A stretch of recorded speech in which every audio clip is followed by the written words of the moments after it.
Hey guys, are classes के YouTube channel में आपका स्वागत है। आज ये मैथ प्रैक्टिस सेट का 5वां सेट है। तो आज के सेशन को शुरू करते हैं। तो आज का पहला क्वेश्चन दिया हुआ है। आज का पहला क्वेश्चन क्या दिया हुआ है? यदि नंबर 3, 6, 7, x 11, 15, 19, 20, 25, 28 आरोही क्रम में है तो उनकी मध्य 15 है तो x का मान निकाल करें। संख्या क्या दिया हुआ है? संख्या दिया हुआ है 3, 6, 7, x 11, 15, 19, 20, 25 और 28 दिया हुआ है और ये संख्या आरोही क्रम में है। और इसका माध्य कितना दिया हुआ है? 15 दिया हुआ है, यानी इसका औसत कितना दिया हुआ है? 15 दिया। टोटल नंबर कितना है? सबसे पहले काउंट करेंगे टोटल नंबर। टोटल नंबर कितना है? 1, 2, 3, 4, 5, 6, 7, 8, 9, 10, यानी टोटल नंबर कितने हैं? 10। और इस 10 संख्या का औसत कितना दिया हुआ है? औसत या माध्य दोनों एक ही होता है। औसत कितना दिया हुआ है? 15।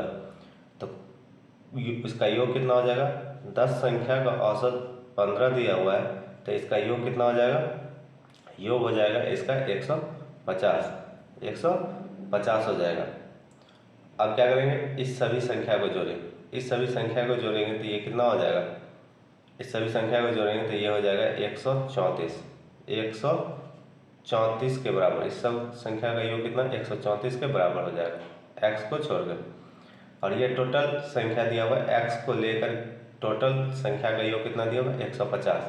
तो 150 में से हम 134 को घटा देंगे तो x की वैल्यू आ जाएगी। 150 में से अगर 134 को घटाएंगे तो ये हो जाएगा, 0 में से 4 जाएगा तो 6, ये 4 में से 3 जाएगा 1 और 1 में से 1 जाएगा 0 हो जाएगा। तो x की वैल्यू क्या आ जाएगी? 16 आ जाएगी। x की वैल्यू 16 पूछा, जो कि हमसे यही पूछा जा रहा है। तो 16 हमारे किस ऑप्शन में? ऑप्शन नंबर डी में हमारा राइट आंसर है। तो उम्मीद है कि ये क्वेश्चन आपको समझ में आए। तो चलिए बढ़ते हैं अगले क्वेश्चन की तरफ। नेक्स्ट क्वेश्चन दिया हुआ है, दो संख्याओं की औसत संख्याओं का गुणनफल दो संख्याओं का गुणनफल दो अंकों की दो संख्या का गुणनफल 2160 है, उनका लॉग 180 है, तो संख्याएं ज्ञात करें।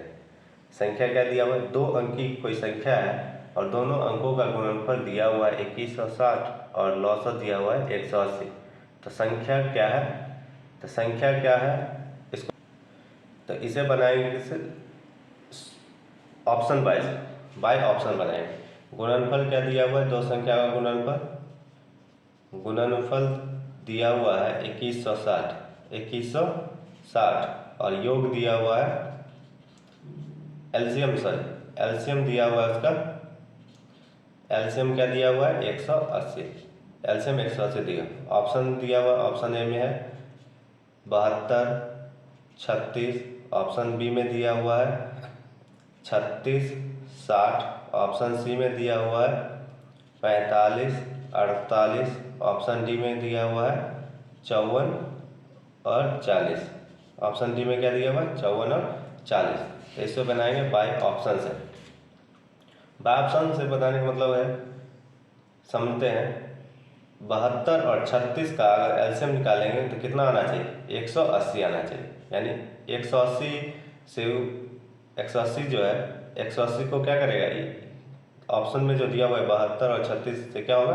भाग लगना चाहिए। एलसीएम का मतलब यही होता है ना कि जिससे का हम एलसीएम निकालते हैं, 72 और 36 का एलसीएम निकालते हैं, यानी उससे वो संख्या एलसीएम जो संख्या निकलता है उससे क्या होना चाहिए? भाग लगनी चाहिए। तो अगर हम इससे भाग करेंगे तो भाग नहीं होगी। 36 से करेंगे तो भाग हो जाए 36 पंच, लेकिन 72 से नहीं होगा।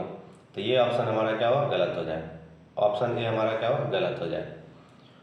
ऑप्शन सी में दिया हुआ है 45 और 48। 45 से तो डिवाइड हो जाएगा, भाग लग जाएगा, लेकिन 48 से नहीं होगा। तो हमारा ये भी ऑप्शन क्या होगा? गलत हो जाएगा। ऑप्शन डी दिया हुआ है 54 और 40। 54 से डिवाइड होगा, 54 से करेंगे तो कितना हो जाएगा? 5 होगा 20, 50 25। इससे भी नहीं होगा, यानी 54 और 40 से भी क्या होगा, डिवाइड नहीं हो, भाग नहीं होगा, तो ये भी हमारा ऑप्शन क्या होगा, गलत हो जाएगा। अब बचाइए ऑप्शन थे, इससे चेक करते हैं। तो इससे अगर भाग देंगे तो 36 पंचे 180 और 60 दिया 180, यानी यही ऑप्शन नंबर बी जो हमारा क्या होगा, राइट आंसर हो जाएगा। तो इस तरह के क्वेश्चन को हम क्या करेंगे, डायरेक्ट बाय ऑप्शन बनाने की कोशिश करेंगे। बाय ऑप्शन हम जल्दी निकाल सकते हैं। तो उम्मीद है कि ये क्वेश्चन भी आपको समझ में आया। तो चलिए बढ़ते हैं अगले क्वेश्चन की तरफ। अगला क्वेश्चन दिया हुआ है 198 और 78 का HCF ज्ञात करें। क्वेश्चन क्या दिया हुआ है, 198 और 78 का HCF ज्ञात करें। 198 और 78 का HCF निकालना है। HCF में हम जानते हैं कि HCF वो संख्या होता है, वह बड़ी से बड़ी संख्या होता है जो दी गई संख्या को क्या करता है, पूरी तरह विभाजित करता है, पूरी तरह विभाजित करता है। तो ऑप्शन क्या दिया हुआ है, ए में दिया हुआ है 8, बी दिया हुआ है 9, सी दिया हुआ है 6, डी दिया हुआ है 7। अगर हम 8 से इसको भाग करेंगे, 8 से लगेगा, 8 दूना 16, 3, 8 चौक 32, नहीं लगेगा, इससे नहीं लगा तो ये भी नहीं लगेगा। 9 से करेंगे तो 9 दूना 18, 9 दूना 18, ये तो लग गया। ये इसको चेक करेंगे, 9 दूना 18, सॉरी 9 8 72, 6 शेष बच जाता है। ऑप्शन डी से करेंगे तो 7 से भी नहीं होगा, तो हमारा ऑप्शन सी होगा। ऑप्शन नंबर सी हमारा क्या होगा, राइट आंसर हो जाएगा। सी से 6 से करेंगे तो 6 3 18 और 6 3 18, 6 एकम 6 और 6 3 18, यानी 18 13 6 78 और 33 6 198 हो जाएगा। तो यही हमारा क्या होगा, राइट आंसर हो जाएगा। नेक्स्ट क्वेश्चन दिया हुआ है, एक परीक्षा में 25 सवाल है। क्वेश्चन ध्यान से सुनिएगा। एक परीक्षा में 25 सवाल, प्रत्येक सही सवाल के लिए 4 अंक दिए जाते हैं और प्रत्येक गलत जवाब के लिए 2 अंक काट लिए जाते हैं। यदि सीमा ने 70 अंक प्राप्त किए हैं तो उसके कितने सवाल सही हैं। यानी परीक्षा में टोटल अंक कितना है, 25 अंक है। परीक्षा में टोटल 25 अंक का 25 क्वेश्चन का सवाल है, जिसमें सीमा ने कितने सही अंक दिए। मान लेते हैं सीमा ने x अंक सही जवाब दिए, x सवाल का सही जवाब दिया, तो सही जवाब के लिए उसे कितना मिलते हैं, 4 अंक मिलते हैं। सही जवाब के लिए उसे 4 अंक मिलते हैं। और आगे कह रहा है और प्रत्येक गलत जवाब के लिए उसे 2 अंक काट लिया जाता है, तो 2 अंक काट लिया जाता है।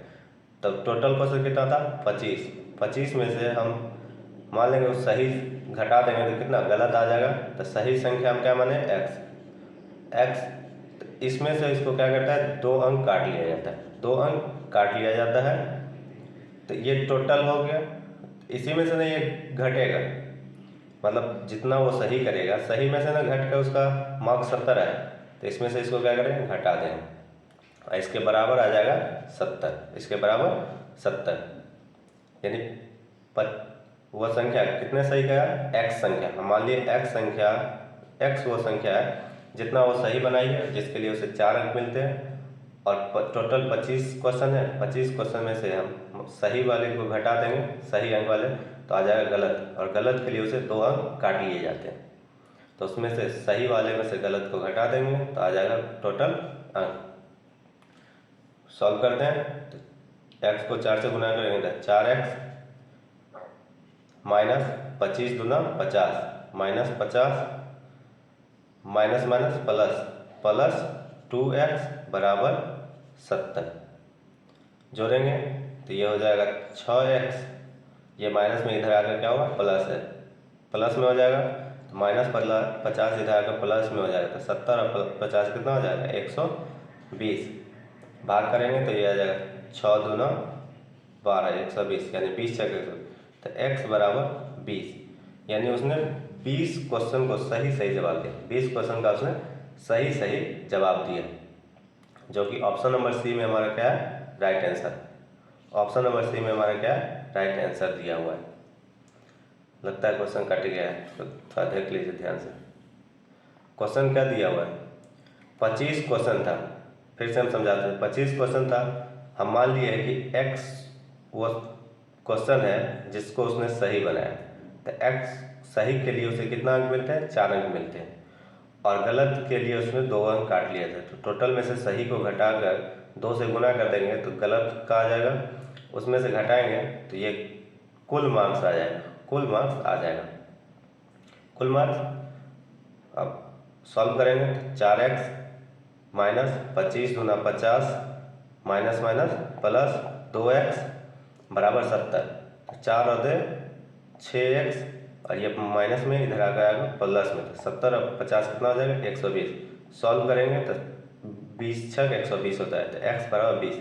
यानी उसने कितने सही क्वेश्चन बनाया? तो 20 क्वेश्चन उसने सही क्वेश्चन बनाया। ऑप्शन नंबर सी हमारा क्या होगा? राइट आंसर हो जाएगा। चलिए बढ़ते हैं अगले क्वेश्चन पर। नेक्स्ट क्वेश्चन है y ज्ञात करें यदि y plus 1/3 plus y plus 2/5 बराबर 3 है तो y का मान ज्ञात करें। क्वेश्चन क्या दिया हुआ है? y plus 1/3 plus y plus 2/5 बराबर 3 दिया हुआ है, तो इसमें हम y का वैल्यू निकालना है। सबसे पहले क्या करेंगे? इस दोनों का एलसीएम निकालेंगे।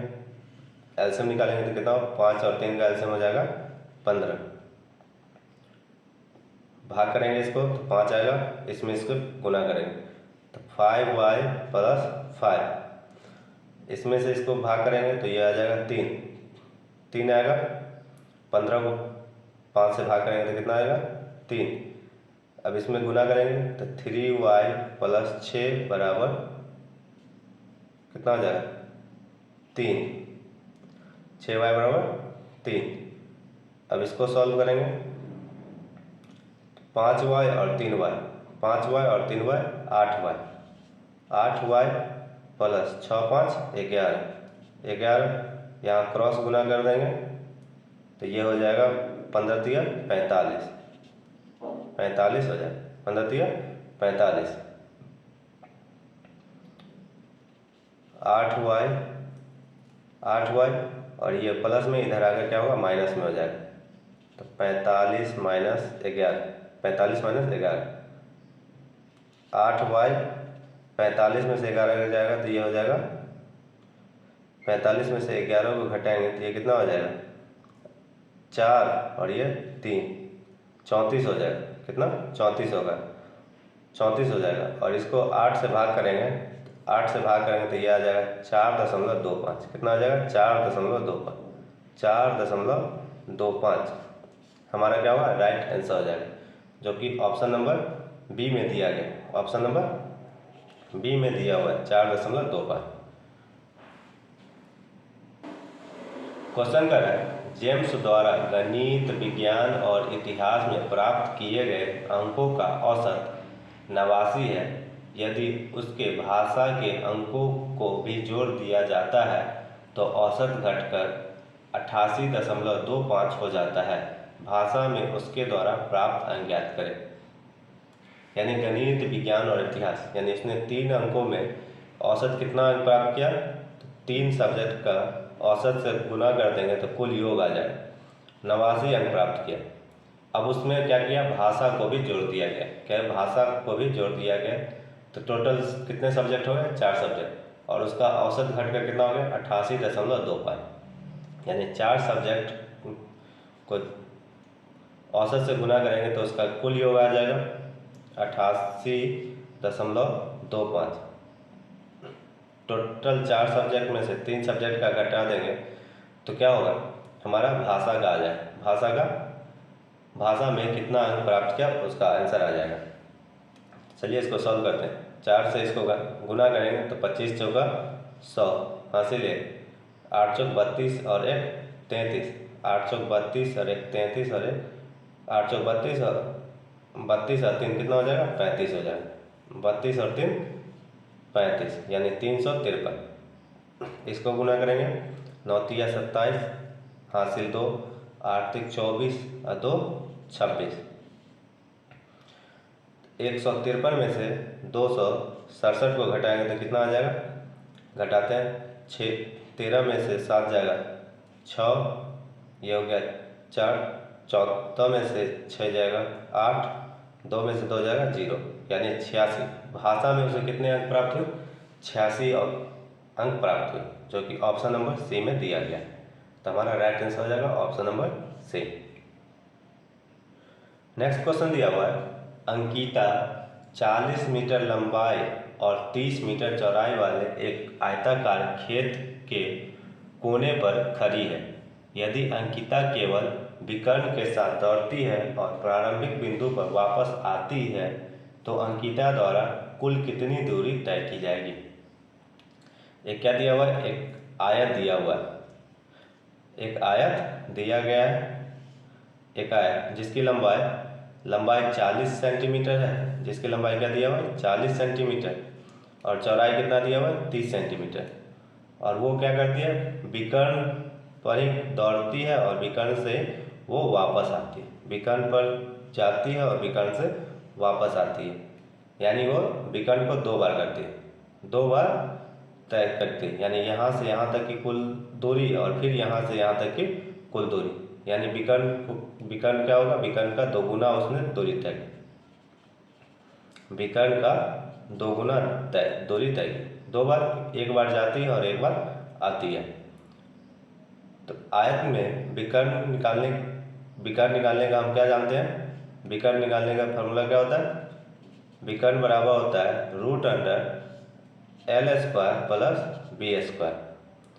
तो L कितना दिया हुआ है? 40, 40 का स्क्वायर प्लस 30 का स्क्वायर, 40 का स्क्वायर करेंगे तो ये हो जाएगा 1600 और प्लस 900, √1600 प्लस 900 जोड़ेंगे तो ये आ जाएगा 2500। 2500 किसका वर्ग होता है? तो ये हो जाएगा 50 का वर्ग, 50 का वर्ग। तो विकर्ण कितना आ गया? 50, और इसने कितना 2 बार दूरी तय किया, तो 50 को 2 से गुना कर देंगे तो ये हो जाएगा 100, जो कि हमारा राइट आंसर हो जाएगा। यानी उसने कुल दूरी कितना तय किया?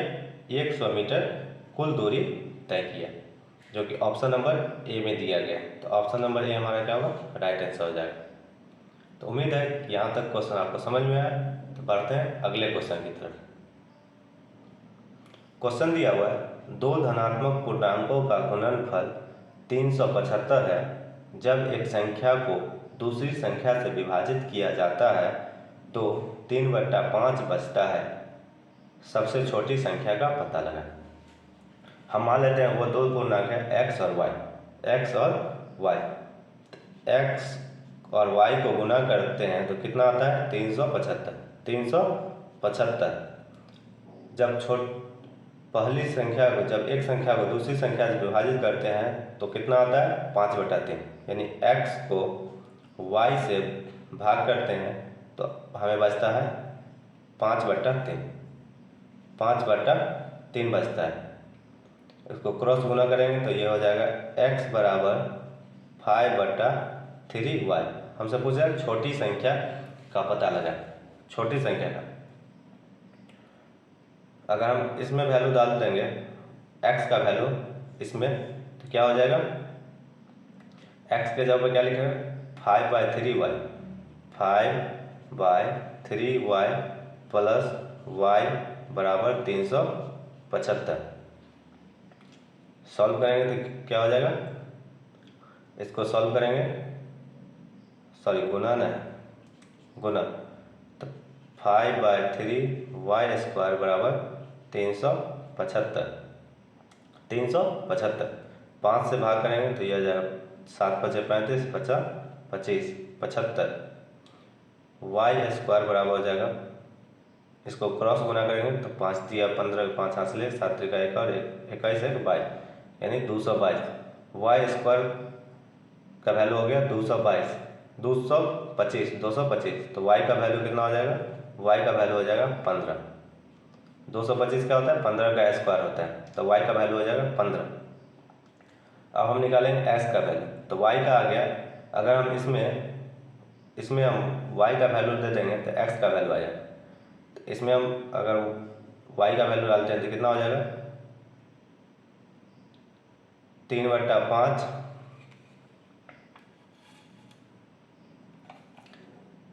5/3 इंटू 15, 5 दिया 15, 5 और 50 25। तो x का वैल्यू कितना आ गया 25 और y का वैल्यू आ गया 15। तो हमें पता करना है छोटी संख्या, तो छोटी संख्या कितना आ गया 15, तो जो कि y का वैल्यू है। तो हमारा आंसर हो जाएगा 15, जो कि ऑप्शन नंबर ए में दिया गया है। तो ऑप्शन नंबर ए हमारा क्या हुआ, राइट आंसर हो जाएगा। क्वेश्चन दिया हुआ है इतना का मान क्या है, इतना का मान क्या दिया हुआ, क्वेश्चन क्या दिया हुआ है 0.00825 भागा 0.05 का मान ज्ञात करें, 5 का मान ज्ञात करें। तो भाग का मतलब क्या होता है बट्टा, तो 0.0000825 बट्टा में इसको लिखेंगे 0.05। अगर नीचे से दशमलव हटाएंगे तो ऊपर कितना आ जाएगा 100, ऊपर हो जाएगा 100, ऊपर से दशमलव आ जाएंगे तो नीचे लिखेंगे कितना संख्या 6 संख्या, तो 1 पर 6 जीरो, 1 पर कितना 6 जीरो हो जाएगा, 5 6, 2 जीरो से 2 जीरो कैंसिल हो जाए।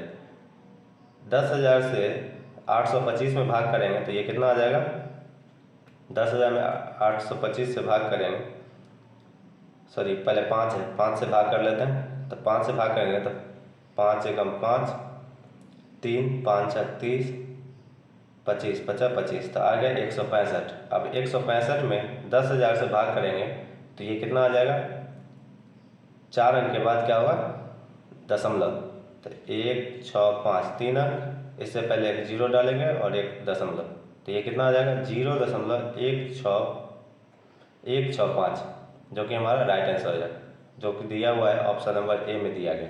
तो ऑप्शन नंबर ए हमारा क्या हुआ, राइट आंसर हो जाएगा। नेक्स्ट क्वेश्चन दिया हुआ है cosec theta into tan theta भागा कॉस थीटा का मान ज्ञात करें। क्वेश्चन दिया हुआ है cosec theta into tan theta minus भागा कॉस थीटा का वैल्यू निकालना है। तो कॉसेक थीटा को क्या लिख सकते हैं, वो 1/sin theta into tan theta को लिख सकते हैं sin थीटा बटा cos थीटा और भाग में दिया हुआ है, इसको गुना के लिए क्या लिखेंगे 1/cos थीटा। तो ये sin थीटा से sin थीटा कैंसिल हो जाएगा, बचेगा क्या, बचेगा ऊपर 1 और ये cos theta into cos theta यानी cos स्क्वायर थीटा, यही हमारा क्या हुआ राइट आंसर हो जाएगा, जो कि ऑप्शन नंबर सी में दिया गया है। तो सी हमारा क्या होगा, ऑप्शन नंबर सी हमारा राइट आंसर होगा। तो उम्मीद है ये क्वेश्चन का सेट आपको पसंद आया। वीडियो कैसा लगा कमेंट बॉक्स में कमेंट करके जरूर बताएं, और जो लोग चैनल पर नए हैं चैनल को सब्सक्राइब कर लें और बेल आइकन को प्रेस करें, ताकि आप इसी तरह के वीडियो को मिस ना कर सकें और बिना रुकावट के आप देख सकते हैं। तो लाइक करें, ज़्यादा से ज़्यादा अपने दोस्तों में शेयर करें और चैनल को सब्सक्राइब करना ही करना है। तो आज के लिए इतना ही। Thanks for watching this video.